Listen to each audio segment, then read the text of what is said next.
Imagine this for a moment. You've been putting in the hours at the gym, week after week, month after month, maybe even year after year. Every Monday, without fail, it's chest day. You walk in with purpose, load up the barbell, and power through your bench press sets. You add some incline presses, maybe finish with push-ups or flies. And by the end of the session, you're drenched in sweat. Your chest feels pumped, your arms heavy, and as you leave the gym, there's that satisfying thought in your head. Yes, I killed it today. But then, reality creeps in. One day, you're standing in front of the mirror after a shower, or maybe you're at the beach with friends, and suddenly, you notice it. The reflection staring back at you doesn't match the effort you've been putting in. Your chest looks exactly the same as it did last summer, or the summer before that. Still flat, still lacking that thickness, that round, full shape you've been chasing. And let's be clear, it's not because you're lazy. It's not because you're skipping workouts.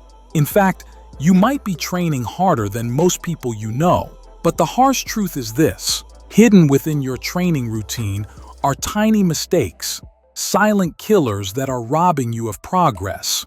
Mistakes that feel harmless, even normal, but are holding your chest back from becoming what it could be. See, your chest is more than just another muscle group. It's the centerpiece of your physique. A strong, well-developed chest radiates power, confidence, and balance. It makes even the simplest plain t-shirt look like a suit of armor sculpted to your body. But when the chest is underdeveloped, it throws everything off. It's like walking into a meeting in a sharp, tailored suit, but wearing flip-flops on your feet. The effort is there, but the presentation just doesn't work. And here's where most people get trapped. The habits they've built in their chest training feel right. The bench press feels heavy. The push-ups burn. The pump is there. But what they don't realize is that these good habits are often riddled with small errors, bad angles, poor form, ineffective rep ranges, or even exercise choices that favor the wrong muscles. These mistakes don't announce themselves loudly. They don't cause pain or injury right away. They just sit in the background, quietly sabotaging your growth, rep after rep, month after month. That's why I made this video, because today, I'm not just going to tell you to work harder or lift heavier. I'm going to break down the 8 most common chest training mistakes that almost everyone makes. I'll explain why they're killing your gains and, more importantly, exactly how to fix them. The fixes might be simpler than you think, but the results, they can be massive. Here's the thing. I guarantee you're guilty of at least one of these mistakes, maybe even more. And if you fix just one of them, that could be the switch that finally unlocks your chest growth. The difference between looking the same year after year and finally seeing the kind of chest development that makes you feel unstoppable. So stick with me until the very end, because I promise, what you're about to hear will change the way you train forever.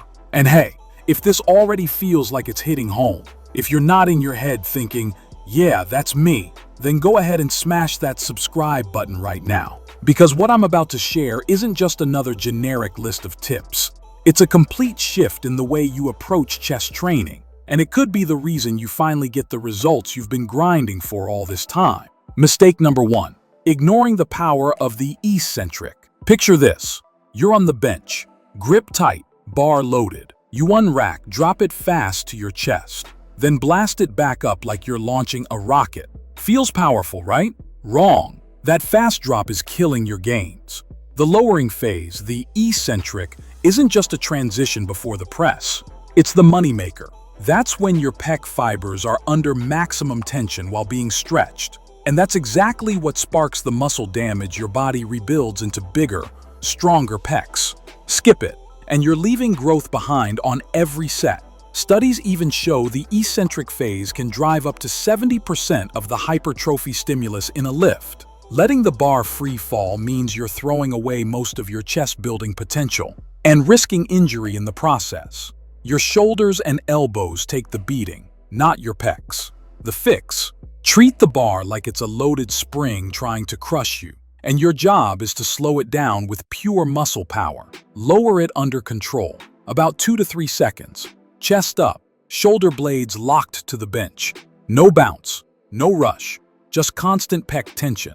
If you can't handle that with your current weight, drop 10 to 20% and own the movement. Your ego might hate it, but your chest will thank you. Master this one change. And suddenly, every rep works harder for you, instead of you working harder for less. Mistake number 2, cutting your range of motion short. So you've got the eccentric under control. Great. But here's another chest killer, stopping short. I see it all the time. Guys loading the bar heavy, lowering it only halfway, then locking it out fast at the top. Looks impressive, but it's basically a triceps workout with a side of ego. The chest barely shows up. Here's the truth. That deep stretch at the bottom of a press is pure gold for chest growth. It forces more muscle fiber recruitment, triggers a stretch reflex for extra power, and creates those micro tears that actually build size. Cut your range short, and you cut your results short too. The fix. On barbell or dumbbell presses, lower the weight until it's just above your chest. No bouncing, no collapsing your wrists. Keep the tension locked into your pecs, not your shoulders. Then press back up smoothly, extending fully but without snapping your elbows. For dumbbell flies, drop until you feel a strong pec stretch, usually just below chest level. Then squeeze the weights back together like you're crushing a beach ball. And here's the bonus. Full range doesn't just build more mass, it builds better shape. You're sculpting your chest through every inch of the movement. If you can't handle full range with your current weight, drop it. Perfect reps with lighter weight will grow your chest faster and look better than half reps with a bar that's just there to impress the guy curling in the squat rack. Mistake number 3, training your chest like it's just one muscle. Most lifters walk into chest day thinking the pecs are one big slab. Wrong. Your chest has regions, upper, middle, and lower, and each responds best to different angles.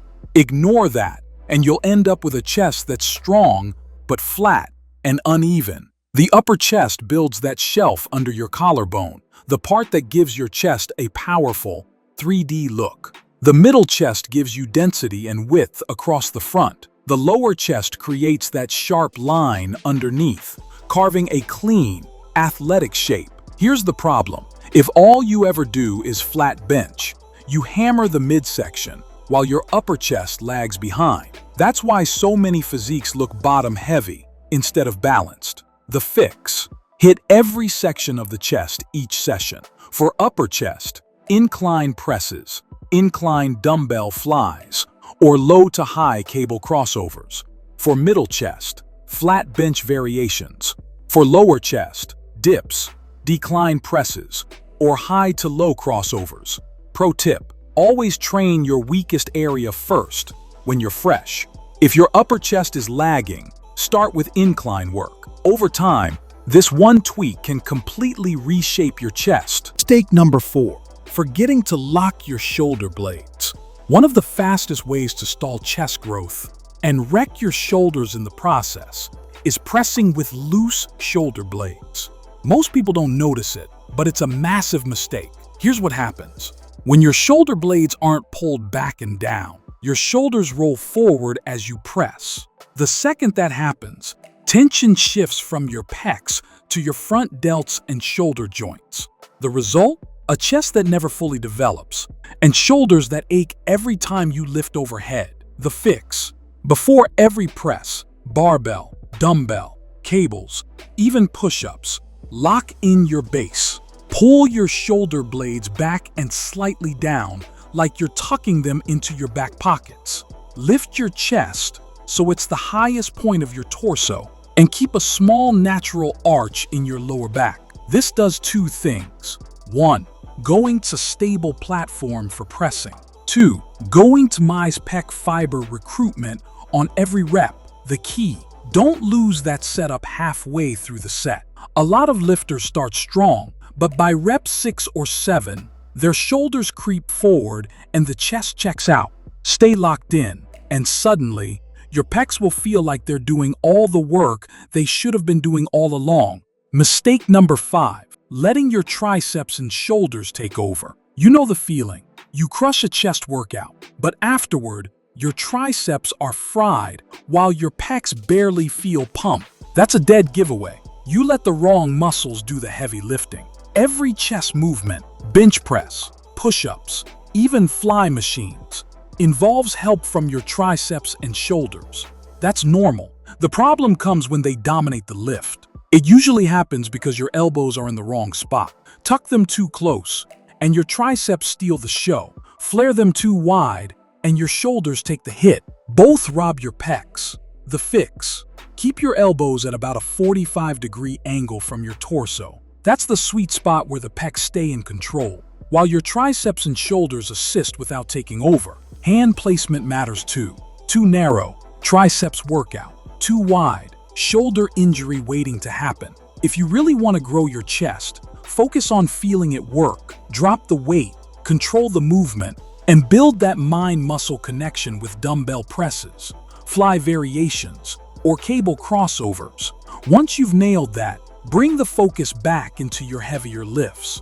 Because here's the truth: heavy weight with bad activation is just wasted effort, but a slightly lighter weight with laser-focused pec engagement, that's where real growth begins. Mistake number 6, training volume that's all wrong. When it comes to chest growth, your weekly training volume is everything. And here's the truth: most lifters are either doing way too little to spark growth or so much that recovery never catches up. Both are progress killers. If you're only cranking out 6 to 8 total sets for chest in a week, that's barely enough to move the needle. But if you're hammering 25 sets, you're just tearing muscle down faster than your body can rebuild it. Remember, growth doesn't happen in the gym. It happens during recovery. The sweet spot? 10 to 20 challenging sets per week. Beginners grow just fine on the lower end, while more advanced lifters often need to push higher. But challenging is the key word. A half-effort set 5 reps shy of failure doesn't count the same as a focused set where you grind out those last couple reps with perfect form. The fix: track your total weekly chest sets, not just what you do on one day. If you're doing 12 sets in one workout, try splitting them into 2 sessions of 6. That way, recovery improves, intensity stays higher, and your form doesn't fall apart. Listen to your body. Constant soreness and fading strength are signs you need fewer sets or more rest. Chest training is a balancing act. Too little, no growth. Too much, no recovery. Find the sweet spot and you'll finally start moving forward. Mistake number 7, training chest only once a week. The classic Monday is chest day routine. That's one of the biggest reasons chest gains stall. Here's why. After a hard chest workout, your pecs usually recover in 48 to 72 hours.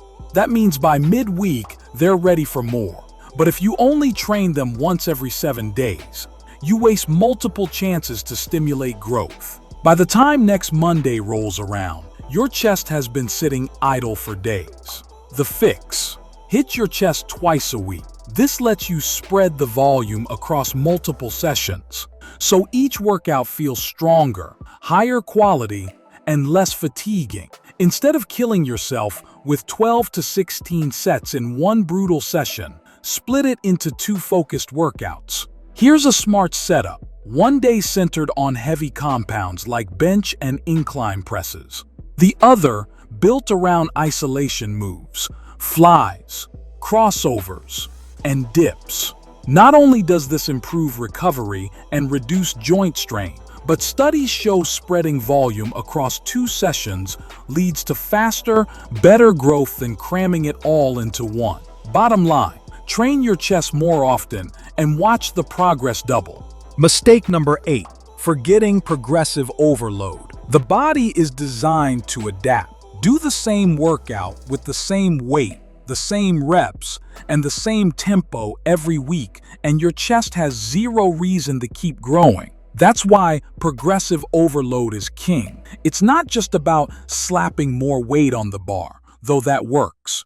You can also push progress by adding reps with the same weight, sneaking in an extra set, reducing rest between sets, slowing down the tempo to increase time under tension. The point is to keep nudging the challenge higher so your chest has no choice but to adapt. The fix: use progression cycles. For example, stick with a certain weight and gradually increase your reps until you hit the top of your target range. Then bump the weight slightly, drop the reps back down, and start climbing again. Track everything: weight, reps, sets, even how the session felt. This lets you see clear progress and know exactly when it's time to push harder. Avoid the rookie mistake of adding too much too fast. Huge jumps wreck your form and skyrocket injury risk. Instead, steady progression over weeks and months is what builds a bigger, stronger chest that lasts. The wrap-up: building a chest that's bigger, stronger, and better shaped doesn't come from random workouts.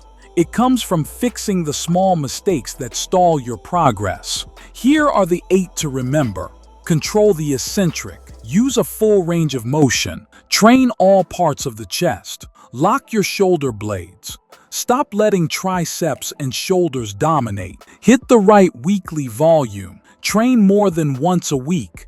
Keep progressing with overload. Master these fundamentals, and you'll see changes not just in the mirror, but in how your chest feels and performs on every lift. And the best part? You don't need a brand new program. Fixing even 1 or 2 of these mistakes can unlock serious growth. Most lifters stay stuck not because they don't work hard, but because they repeat the same flawed patterns over and over. Break those patterns, and you unlock your real potential. So here's my question for you. What's the one change you're making in your chest training after this video? Thanks for watching this video. Feel free to share your thoughts with us in the comments. We love hearing from you.